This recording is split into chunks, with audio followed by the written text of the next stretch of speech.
Bom dia, essa aula é sobre o assunto de ciências, que vai falar sobre tratamento de água, sobre ciclo hidrológico, que também é o ciclo da água, lixões, aterros sanitários, consumo consciente, bom, uma demanda de assuntos. Vamos começar aqui pelo tratamento de água. Quando eu falo em tratar a água, eu falo em tratar a água que sai das torneiras da nossa casa, eu falo em tratar a água que sai do chuveiro da nossa casa, tá? Não é uma água onde há produtos químicos. A água que sai das indústrias e fábricas, ela é chamada de efluente. Tá? Então nós aqui não estamos trabalhando com o tratamento de efluentes, e sim com o tratamento de água, tá? Bom, quando a água sai da nossa casa, ela muitas vezes é levada pela encanação, né, que nós chamamos de saneamento básico.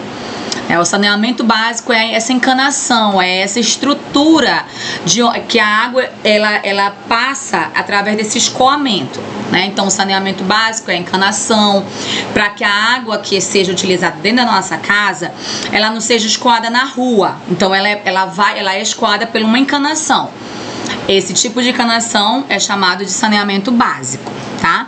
Então, essa água que depois de usada por nós, que sai da torneira, que sai do chuveiro, ela é levada para uma represa, tá? Que nós estamos vendo bem aqui nessa imagem. Essa represa, essa água que foi para aí, ela vai ser reutilizada novamente por nós. Mas antes dela ser reutilizada, ela precisa passar por um tratamento, já que essa água ela está suja, ela foi utilizada, né? Então, o primeiro processo desse tratamento é chamado de captação. Tá? O primeiro processo é a captação. O que é a captação? É quando toda essa estrutura ela vai captar a água, ou seja, ela vai tirar a água dessa represa. Essa água que já foi utilizada, ela é captada através de um bombeamento. Tá? Existe uma bomba que faz uma pressão e essa água vai ser captada para o primeiro reservatório, que é esse aqui que eu estou mostrando. Depois ele vai passar por essa encanação e vai chegar num tanque, tá? Um tanque é como se fosse uma piscina bem grande. E essa piscina ela é dividida em 3 partes. A primeira parte é chamada de floculação. Nessa parte a água recebe um produto químico que vai juntar a sujeira e transformar essa sujeira em flocos. Sabe, como flocos de neve. Então essa sujeira toda que está nessa água, ela vai se juntar para facilitar essa limpeza. Depois desse processo de floculação, vem um outro processo, que é o tanquezinho, como eu falei, é uma piscina grande dividida em 3 partes. Quando passa da floculação, ela vem para decantação. O que é decantação? Decantação é um processo de separação, onde a sujeira que é mais pesada, aquela que virou um floco, ela vai para o fundo dessa piscina. E em cima fica a água limpa. E lá no fundo fica a sujeira.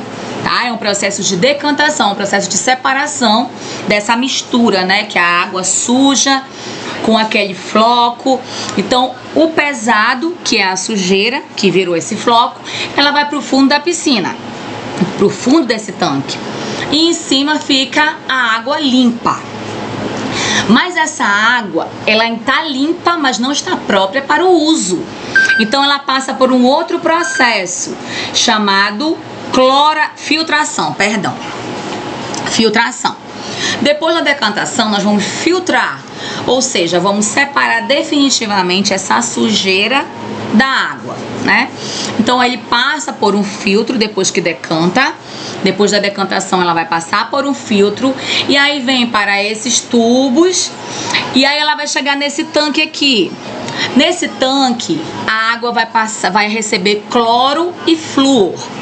Que o cloro ele vai tirar, né, o cloro e o flúor, que são produtos químicos que adicionados nessa água vai tornar a água própria para o consumo, tá? Vai tirar cheiro, odor ou um gosto, ela fica própria para ser utilizada novamente. E depois da adição do cloro e do flúor, ela vai para uma distribuição, né, um reservatório, né, eles colocam essa água no reservatório, como se fosse uma grande caixa d'água, e depois distribui novamente para as casas, tá? Então o processo sempre é esse: captação, floculação, decantação, filtração, cloração, que é adicionar o cloro e também o flúor. Depois, reservatório e distribuição, ok? Bom, o próximo aqui é a Taylor Swift. Deixa eu pegar aqui a próxima imagem. O próximo assunto é sobre o ciclo da água, né? O ciclo hidrológico. Quando eu falo em hidro, eu falo em água, tá bom? Então, sempre que você pensar ou alguma prova de você estiver ciclo hidrológico, você tem que pensar que é o ciclo da água. E como a gente encontra a água no ambiente? A água, ela tá em 3 estados. Ela está no estado líquido, no estado sólido e no estado gasoso. Então, esse ciclo da água, ele representa como a água ela vai se transformar em chuva no ambiente, tá? Então, o primeiro processo aqui é a evaporação. O que é a evaporação? O sol, ele aquece as águas de rios, de mares, de lagos, açudes, de reservatórios. O sol aquece essa água, ela vai ficar quente ao ponto de evaporar, ou seja, ela vai virar vapor. Essas gotículas de água, elas vão para uma nuvem, elas formam essa nuvem, e essa nuvem fica pesada, ela fica condensada. Aí ocorre o que? A condensação. Então, o primeiro passo é a evaporação. O segundo passo é a condensação, quando todas essas gotículas de água se juntam e condensam, ou seja, elas têm uma forma, elas formam a nuvem. Aí a nuvem fica bem pesada, cheia de gotículas. Nesse momento, ela vai precipitar, ou seja, vai haver uma precipitação, que é a chamada chuva. Então, primeiro a água evapora, depois a água condensa nas nuvens, depois a nuvem pesada, a precipitação. A precipitação é a chuva, que molha novamente os rios, que é chamado de infiltração. Veja bem, nós temos duas palavrinhas aqui que eu quero explicar fora a parte. O que é transpiração? A transpiração é o suor. Quando a gente está suando, a gente está transpirando. Então, as plantas, as árvores, elas também transpiram, tá? Então, essa transpiração das plantas, ou seja, esse suor das plantas, também ajudam a condensação. Elas vão suar, vão transpirar e também vão virar gotículas de ar. Essa infiltração que está aqui embaixo é quando a chuva, né, a nuvem precipita, ocorre a precipitação, ocorre a chuva. Essa água, ela vai para o solo. Ela vai para o solo e aí há uma infiltração. Infiltração é quando aquela água infiltra o solo e volta para o lago, tá bom? Aí a gente vai falar de lençóis freáticos, que é justamente essa infiltração. Então, os pontos importantes, o que sempre cai em prova, são esses desenhos assim, que aí vai dizer para você colocar os nomezinhos em cada etapa. Então, a primeira etapa sempre é a evaporação. A segunda etapa sempre vai ser a condensação. E a terceira etapa, a precipitação. E veja bem, a transpiração, ela tá ali, ó, no mesmo nível que a evaporação. Porque a evaporação dos rios mais a transpiração das árvores evaporam para formar as nuvens. E a infiltração já vai ser o quê? O último, né? A última etapa desse ciclo de água, tá bom?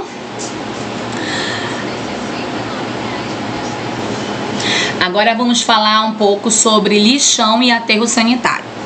Qual é a diferença? O que é cada situação dessa? O que difere um do outro? Bom, quando eu falo em lixão, é um lugar onde não há tratamento algum.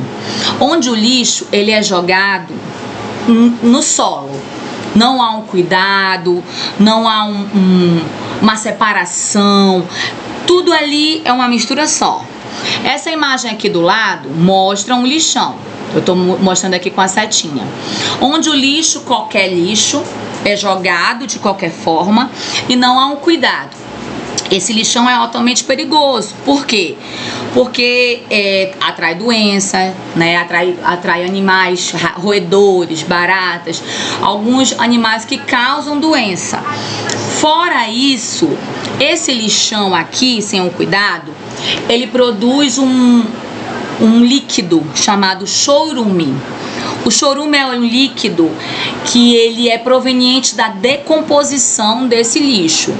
Você joga um lixo, um resto de comida, misturado com, sei lá, resto de refrigerante, tudo misturado. Você joga nesse lixão. Esse lixo, com o passar dos dias, ele vai se decompor, né? Tudo tende a decompor, principalmente a matéria orgânica, né? Que são os lixos. Os lixos da nossa casa, que eu digo assim, é resto de comida, tá? Então, esse lixo ele vai se decompor e ele vai virar um líquido. Esse líquido é chamado de chorume. Esse chorume ele é altamente tóxico. Então, se ele não é tratado, se esse lixo não é tratado, se ele é jogado de qualquer jeito, esse chorume ele vai chegar nos lençóis freáticos. Por quê? Esse chorume, como eu estou falando, é um líquido altamente tóxico porque ele é proveniente de uma decomposição. Pode ser animal morto, pode ser resto de comida estragada, tudo isso faz parte dessa decomposição. E esse líquido, ele sai desse lixo e ele vai para o solo. Ao momento que ele chega no solo, ele vai umedecer o solo. O solo tem várias camadas e ele vai descendo todas essas camadas de solo até chegar no lençol freático, que é aquela água. O que seria o lençol freático? É uma água, é uma nascente de água, é um rio que passa debaixo do solo, tá? Então, ele chegando nesse lençol freático, ele vai contaminar essa água. Então, é altamente, além de ser prejudicial para o meio ambiente, o lixão a céu aberto, ele traz doença para a população, tá? Então, o lixão, ele não recebe cuidado, o lixão, ele é jogado num terreno, ele não tem tratamento, é isso que é um lixão. O aterro sanitário, não. Veja bem essa imagem aqui, dessa máquina. O que ela está fazendo? Ela está jogando terra em cima desse lixo. O aterro sanitário é exatamente isso, o nome mesmo já diz, ele aterra o lixo. Ou seja, embaixo, antes de colocar o lixo, eles fazem uma camada protetora de terra. Eles põem lá terra, põem pedra, eles protegem aquele solo antes de receber o lixo. Aí ele recebe aquele lixo em cima daquele solo que já foi tratado e por cima daquele lixo ele joga uma camada de terra, aterrando aquele lixo, impedindo o quê?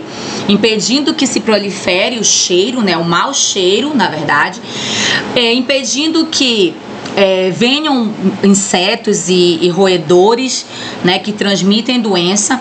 E a camada que foi feita embaixo, ela impede que o chorume ele saia daquele lixo e infiltre o solo, chegando nos lençóis freáticos. Então, o ideal é o tratamento, né? Então, o ideal é um aterro sanitário, para que aquele lixo seja acomodado de uma forma ideal, que aquela matéria orgânica ela não vá poluir os lençóis freáticos ou poluir o solo, consequentemente evitando a poluição do meio ambiente, tá?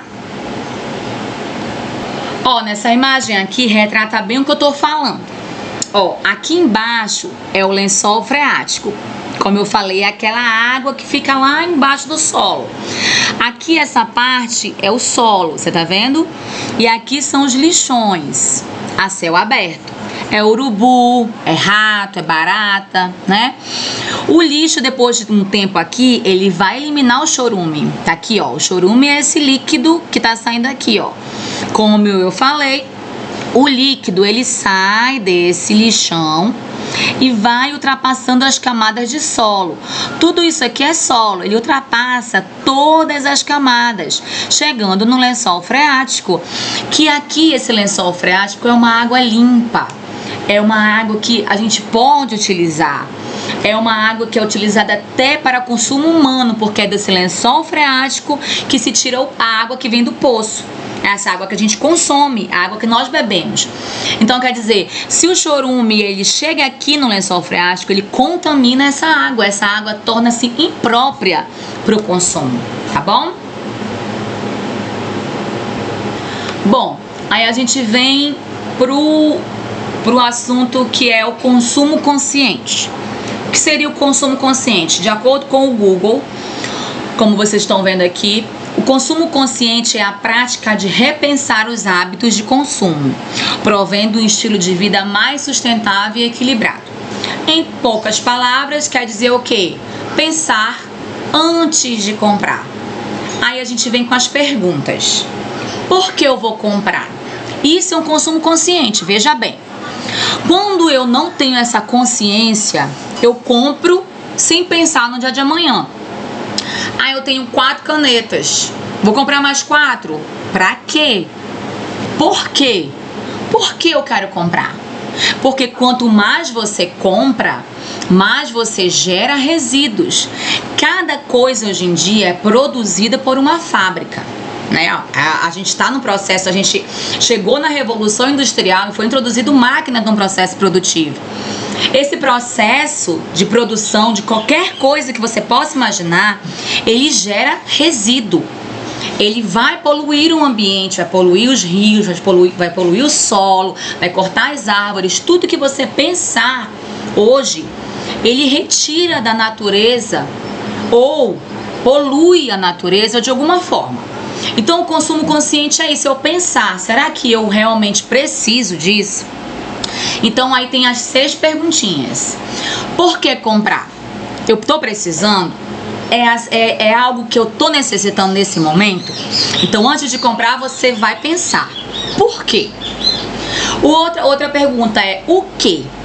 O que eu tenho que comprar? O que é necessário para a minha sobrevivência? O que eu realmente tenho que ter na minha casa? Como comprar? É a outra pergunta. Como comprar? Em exagero? Comprar só um? Eu posso reaproveitar o que eu tenho? De quem comprar? É a outra pergunta. Por que essa pergunta é importante? Porque hoje em dia nós precisamos até saber de quem eu estou comprando. Eu compro uma maquiagem que ela é testada em animais. Será que realmente eu tenho que valorizar essa maquiagem que foi testada em animais? Ou será que eu posso escolher comprar uma maquiagem que não precisou passar por esse processo? Então a perguntinha de quem comprar é exatamente isso. Será que o fabricante ele está respeitando o meio ambiente? Será que eu posso alimentar essa fábrica com o meu dinheiro? Será que essa fábrica está realmente de acordo com a legislação ambiental? A outra pergunta, como usar? Eu posso usar uma roupa várias vezes e depois, quando eu enjoar, eu posso doar essa roupa. Eu posso comprar um brinquedo e brincar com ele várias vezes e quando eu enjoar, eu posso doar esse brinquedo. Esse hábito de doar, esse hábito de fazer essa doação vai diminuir consideravelmente a produção. Imagine, uma roupa, uma roupa dura anos e anos. Aí eu não quero usar, simplesmente eu descarto? Não, eu vou doar essa roupa para quem não tem condição de comprar e precisa. Esse hábito de doar é muito importante, a gente tem que ter isso na nossa vida, realmente tem que trazer isso para nossa vida. E a última pergunta é como descartar? Quando eu falo em como descartar, eu tenho que ter as opções. Na verdade, eu tenho que fazer esse descarte correto. Veja bem, eu comprei um refrigerante numa embalagem PET. Se o PET é reciclável, eu preciso encaminhar esse PET para uma reciclagem, né? A reciclagem ele vai transformar esse produto em um outro produto. Ele vai pegar esse PET e vai transformar em um outro produto utilizando a mesma matéria-prima. Isso é reciclagem. Eu tomei um refrigerante numa latinha. Eu vou pegar essa latinha e vou enviar para reciclagem, porque ali o alumínio ele já serve para um outro produto. Né? Então, o papelão, comprei uma caixa com um monte de coisa, eu vou jogar o papelão fora. Não, eu vou encaminhar o papelão para a reciclagem, porque aquele papelão que já foi usado pode se transformar em um outro produto. Isso é reciclar. Eu compro um celular novo e outro celular eu não quero, vou jogar no lixo? Não pode. O lixo eletrônico é totalmente diferente do nosso lixo habitual da nossa casa. O lixo eletrônico, ele tem partículas de metais que não podem ser direcionadas ou jogadas em qualquer lugar. Aquilo polui o solo, polui o meio ambiente. Então o lixo eletrônico, que é televisão que não presta mais, geladeira que não presta mais, celular que eu não quero mais, deu um problema, não tá mais ligando, eu vou jogar em qualquer lugar. Não pode. Existem pontos de apoio que recolhem esse tipo de lixo, chamado de lixo eletrônico. Por que eu não posso descartar? Porque dentro de um aparelho existem metais, cobre, existe níquel, existe ferro, que não podem ter contato com o meio ambiente. Tá bom, ela chega. Bora comer, a nossa já tá.